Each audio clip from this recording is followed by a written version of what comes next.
often faced with challenges that we cannot overcome the very first time we meet them. Sometimes it's because there's a lack of knowledge to accomplish them. Sometimes it's a lack of drive. Sometimes it's because we just don't have the right team in place yet. But one truth will always exist as long as we're growing. There will always be challenges to overcome. And many of those challenges will require study and deep thought and persistence before we can learn how to break through them and accomplish more.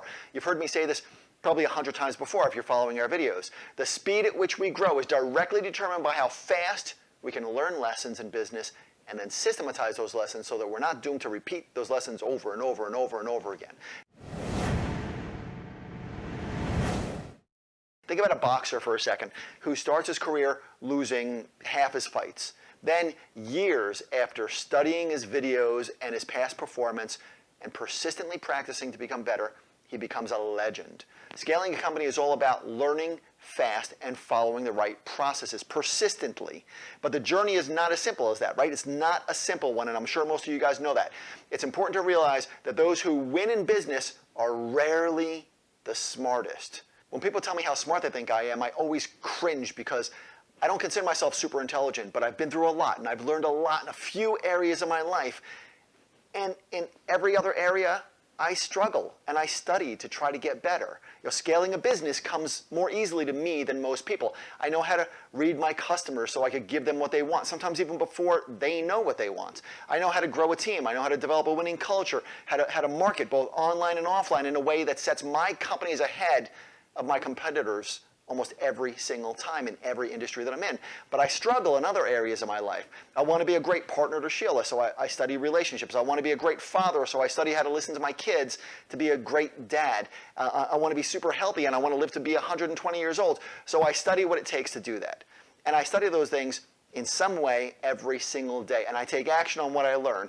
And I know what my current limits are, and I'm constantly looking for smarter ways to turn those limits into victories.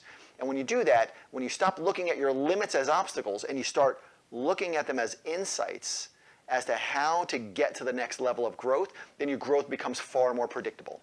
The most successful people in business, those who grow 8- and 9-figure companies, those who lead their industry, are the ones who learn from today's lessons so that they can be closer to victory tomorrow. They're the ones who understand that today's crushing limits, things that hold most people back, are tomorrow's victories when used properly. What's one limitation you have that if you turned it into a victory, you'd be happier and more fulfilled and more successful? Write that down on a piece of paper. Just take a moment, write that down on a piece of paper, and then leave that piece of paper on your desk so you can see it every day for the rest of the week. And so your mind works on it and it gestates on it for the best solution while you're focusing on everything else that you're doing in business. Just leave it there. And then come back to it next week and write down some ideas on how to break through that limitation. Because, see, in business, we don't always have the time to read and process a lot of personal development material. But if you do this right, I promise that every single week you'll start checking off things that used to limit your growth. And a few months down the road, you'll be getting a lot more of the right things done, and the results you get in business and in life will be far more noticeable. No matter what stage of growth you're at, we all need an unbiased review of what's working and also what might not be working anymore in our business. Because the greatest cause of stagnation in any company, the reason most companies hit plateaus in their growth, is because they fail to see the roadblocks that stop momentum in its tracks.